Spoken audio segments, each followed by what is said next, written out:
Hey guys, welcome to another episode of Sitting in a Garage with Eric. I want to give a big shout out to Palm Beach Tech for their sponsorship of our show. And I hope everyone made it through the hurricane and the bad weather safe and sound, and everything is getting back to normal for you guys. Today I have Joe Perez from Call for Health. How are you? Good, welcome to the show. And unfortunately, our chalkboard artist had some issues because of Hurricane Irma and couldn't make it here to do your logo. I apologize for that. All right, I won't hold it against you. I'm sure it'll be up there. But we'll get it up there. So, perfect. Tell us a little bit about Call for Health. So, it sounds like a call center, but in our conversations, I've learned it's not just a call center. It's so much more. Yeah, correct.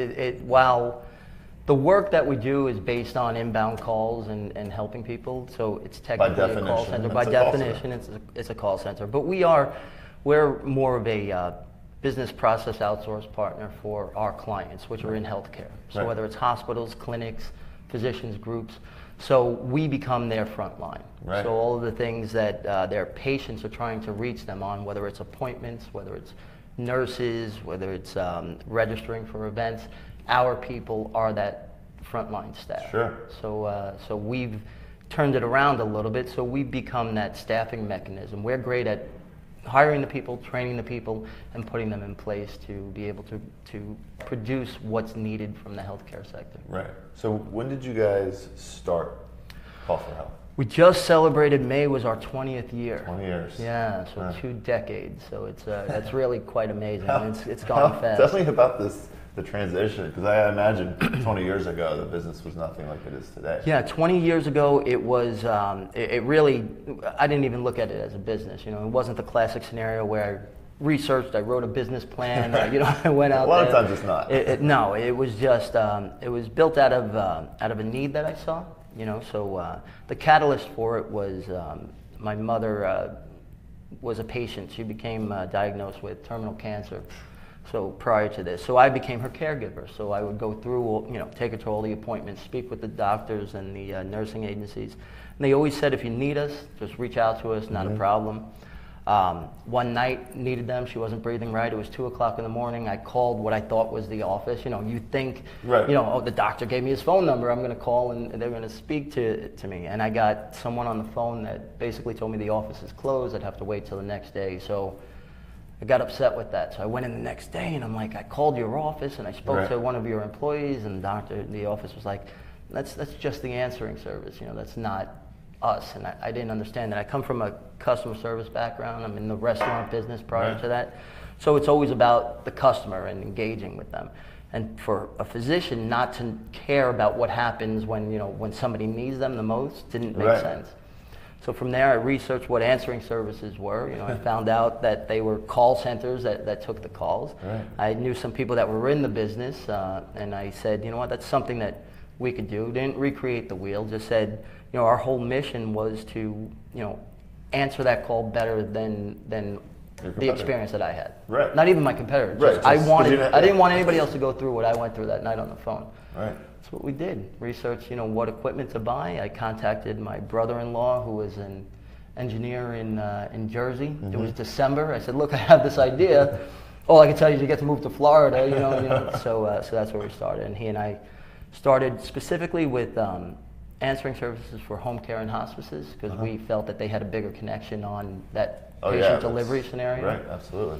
And we took all the calls. We slept there 24 hours a day, run out during the day. Just you two? Just the two of us. I'd run out during the day and make sales calls, and then run back at night and use a different name and change my voice a little bit, because I'm answering those calls that, as they're coming in. And that's how we started for this. Wow. That's, that's quite the story. And so now, so back then it was 2, and how many is it now? It's 400. 400. Yeah, so we have 2, about to be 3 centers, Delray Beach, Florida, Baltimore, Maryland, and soon to be announced our 3rd location. So we have 400 employees, and over the course of the 20 years, where we started as answering services, we've always identified what the needs were with our clients. Right. So go in there and listen to them. what challenges are you having? Where are you having a backlog? You know, where's the bottleneck? And we've developed services based on that. So now a lot of what we do is the centralized appointment, you know, scheduling, because that focuses on decreasing So not only the are no-show you, rate. so you know, you started out as taking calls and after hours, but now you're taking on you know, full service. Let us schedule for you. There's no reason for you to have 8 or 10 people, you know. Correct. I mean, it's just more efficient for us to do it. And Right. when we're focused on it, you know, we address those concerns that they have, their no-show rates, their abandonment rates on their calls, you know, and so we're actually producing more revenue from that standpoint because we're answering more calls, we're putting more bodies in the appointments, we're helping the patient, right? So it's a different twist on it. You know, it makes a lot of sense for this type of industry to be patient-centric. Right. Right? Put them first, put So the consumer first. Yeah, I imagine there's got to be a lot of different systems that you have to tap into, and a lot of different rules and regulations that you have to follow based on what type of medicine it is. Yeah, the training portion of what we do and and that side of it is really what makes us different. You know, we have to deal with, not only do we have to deal with the rules of the organizations, we have to deal with the rules of the government. You know, HIPAA is one of those things that, Absolutely. so we have to, you know, we've been HIPAA compliant years before any of our clients actually. You know, when the government thought that they should get into healthcare. and you know, and it really doesn't help it as much as it should. And we understand that, you know, you need the security, you need to have that knowledge that, you know, your information is safe, but you also need to be able to, right, healthcare should be proactive, not reactive. Exactly. In order for it to get there, you need some sharing of information, and we have to get beyond But that. what's crazy is when you think about it, healthcare in general, just as an industry, has always been a reactive industry. You only go to the doctor when you're sick.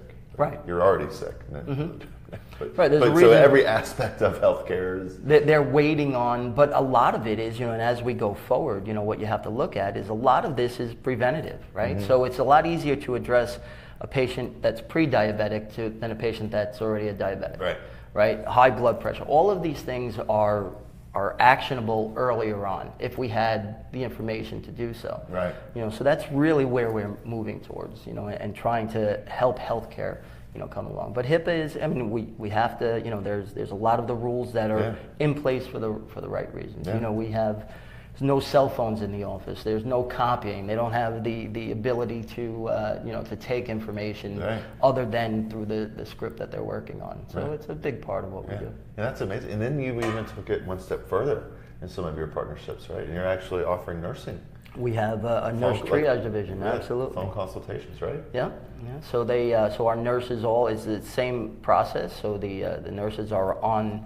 You call in, instead of it going directly to a physician, who the physicians are of course extremely busy as well. The nurse triage division is able to take those calls, is able to process them, and do exactly as it says, triage them to make sure the calls that need to get through to the physicians immediately do, and the calls that can be handled through a nurse, an RN or a nurse practitioner are handled that way. That's amazing. So the next logical step would be, web-based. The next, part of what we're doing now is the telemedicine side of it. So virtual visits is something that we're doing projects with right now for all different. The first one that we're working diligently on is the behavioral health side of it. Sure. Because that's an opportunity that a lot of times that's the best use case, right? I believe so, because it's a one-on-one consultation, right? So it's really speaking to the patient, and that's where that comes from. A lot of times the restrictions are maybe they can't get to where they need to get to. And a lot of our clinics, we deal with a lot of, clinics where they just don't have the bandwidth to also have behavioral health specialists in there, and they're in impoverished areas. They're in, they're handling people that need healthcare the most and need some of these services the most, but they don't have the facility to put in a behavioral health specialist. Or even the population. Some of these rural areas don't necessarily have a population that has those people as part of their population. Absolutely, and to get physicians to go to those areas is extremely tough also. So the video side of it is something that's our next. Those are the things that that get me up in the morning to see how we could we could solve that. That's being in business and being a business owner. That's always the what's making why am I relevant today? What's going to keep us relevant in this industry? And looking over the last 20 years, that I think is a key sign of a successful entrepreneur is someone that can, over time, find out what's going to keep them relevant as trends and businesses change. And be flexible enough to pivot when you Right. have to, right? I mean, Right. we've gone through that, 2 or 3 times where it's, I saw that the answering service portion of what we did was, was the commodity side of what Exactly. we were doing. So that's traded on price almost. You could Exactly. be as great as you want to be, but the value is in, how much does it cost me? This is how much it costs. Like, Right. When you start getting start getting involved with where you're the front side of that, Yep. and you're the experience that the patient is having that they relate to the organization, that becomes a different realm that you're working in. And for us, a lot of our growth, and it's been exponential, to say the least. But we've always focused it on, I look at our industry or our company as an upside down pyramid, right? So our entry level position is the most important position in our company. Right. So those people that we are hiring, with no experience beforehand, that's our product. There's no widget, there's no technology, Right. there's no, so it's, to not focus on them would be a disservice to who we are as a company. So our agents that are on those phones, taking those calls, sometimes getting beat up by the caller because the caller's frustrated, Right. and these people are doing that day after day, hour after hour, call by call. I mean, that's why I strive to find what's next, right? They deserve it. One of the greatest achievements is waking up knowing that there's 400 people that that go to work because of something that we created 20 years ago. It's amazing. So right? it's amazing. I was gonna help, to sit back and think about it. It was, that when I took the first phone call when we started, that was a success. That's all I ever wanted to. Right. I said I made a difference right there. Right. And now 20 years has flown by. And it's just been. It's been a struggle and tough, and it's also been so enjoyable because it's felt like, it's hard work while you're doing it. Right. But Well, it's like climbing Everest. Right. I mean, Yeah. but the never-ending Everest. Right. And halfway through, you're like, what am I doing? I got 20 more good years left. Yeah, exactly. I don't know, you're right. So it's like, holy cow, But that's the excitement of being a business owner and an entrepreneur is, what's next and how can I climb harder? Yeah, and we've always been of the mindset of, all right, you need to get something done, let's roll up our sleeves and figure it out. Those are the greatest times. That is. And when I started Call Sprout, a year and a half ago, that's what I did.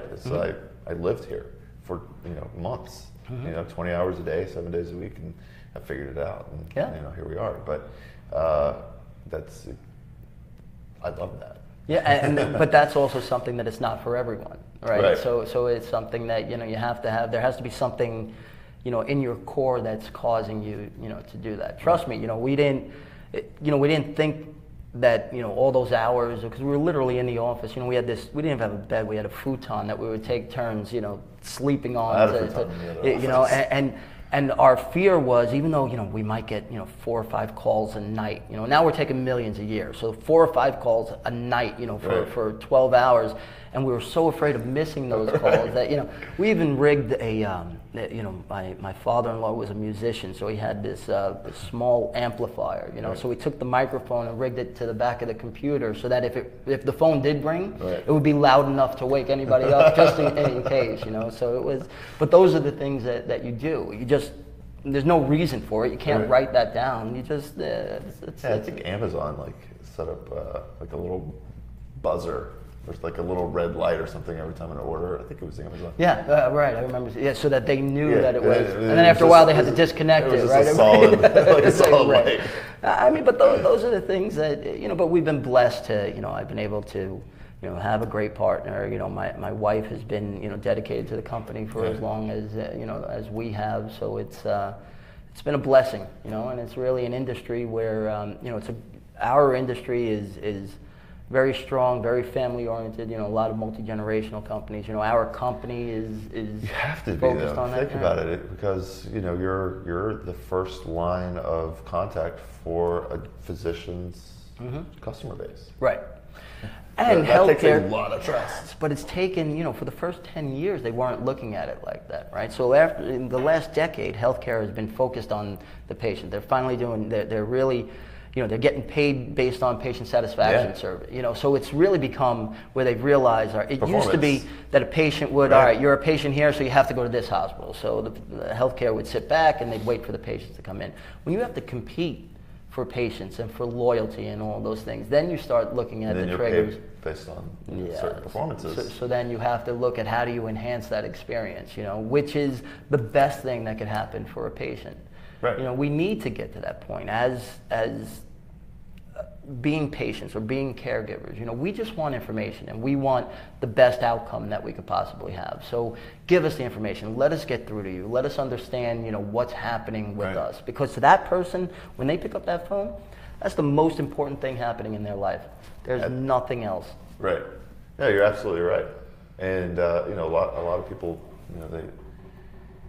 they don't know that, or they lose sight of that. Right.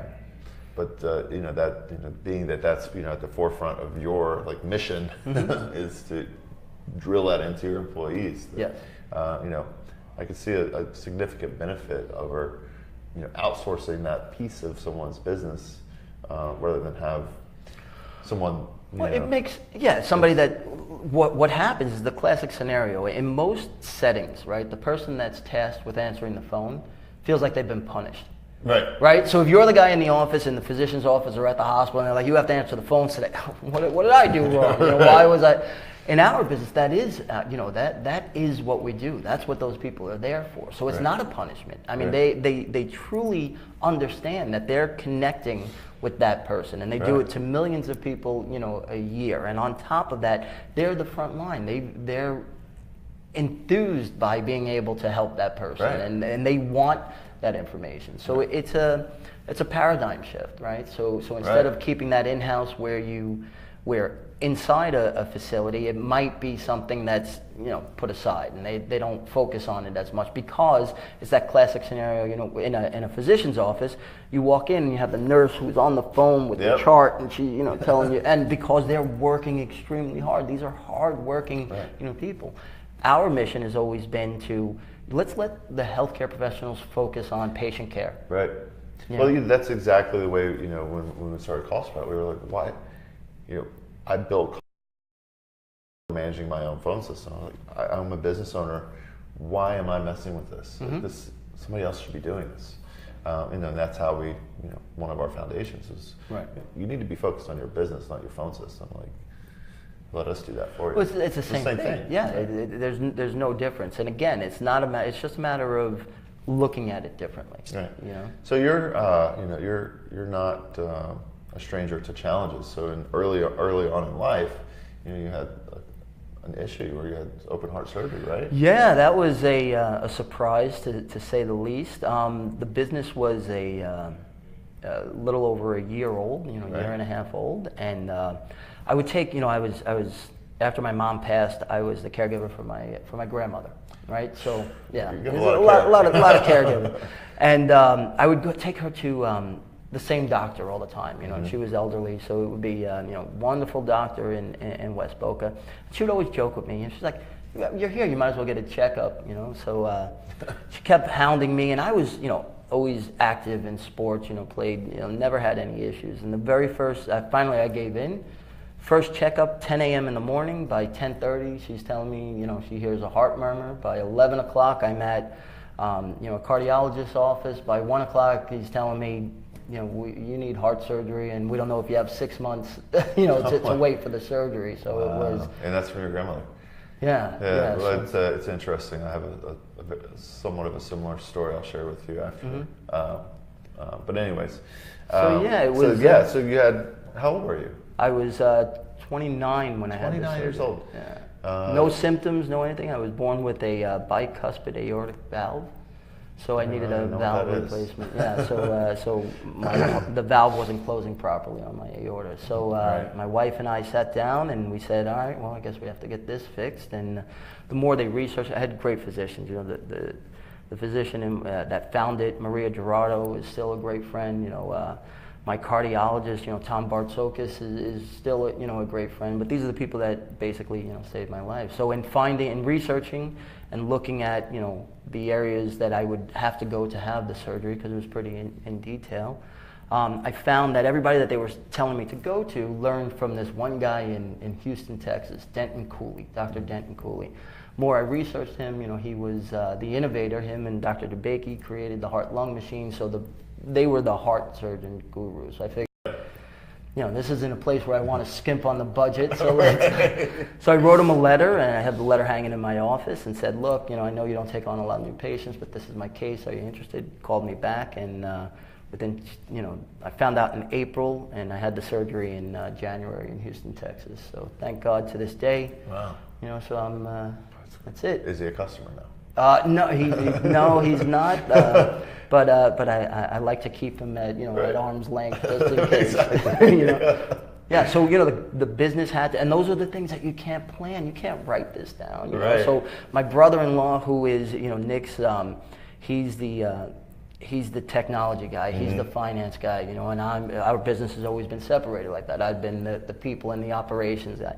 Well, now he had to do everything. So it was I think at that time we had 10, 12 employees.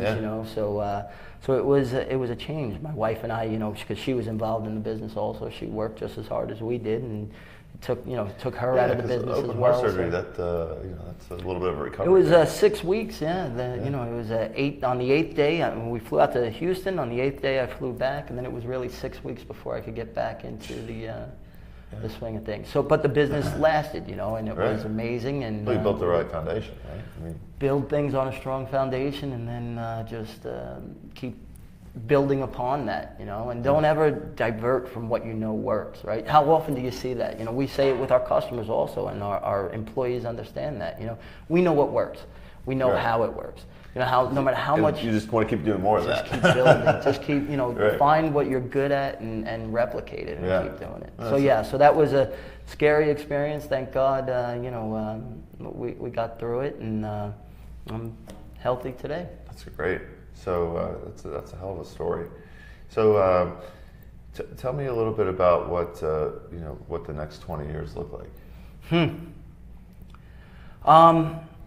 You know what? It's what are your interesting. predictions? My predictions for the industry, or for just industry. Everything in general.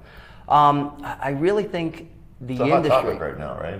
It's a hot topic. It is, and everybody wants to look at it. I think, I still find it a little bit ridiculous that we're comfortable with giving our Social Security and our banking information to any online site. We have no issue with doing that. We believe everybody, whether it's Craigslist or eBay, no problem. I have no problem giving that to you. But yet, the one thing that I should own, an X-ray or a picture of the inside of my body, I have to jump through hoops to be able to share that or get that. Right. I have to pay extra. I have to. If there's anything that I think should be, mine, it should be the my information of what's going on inside of me. Right. So I think that's one of the barriers that we have to get through, and I think healthcare needs to realize that, and we need to put the things aside that are preventing, really a shared environment.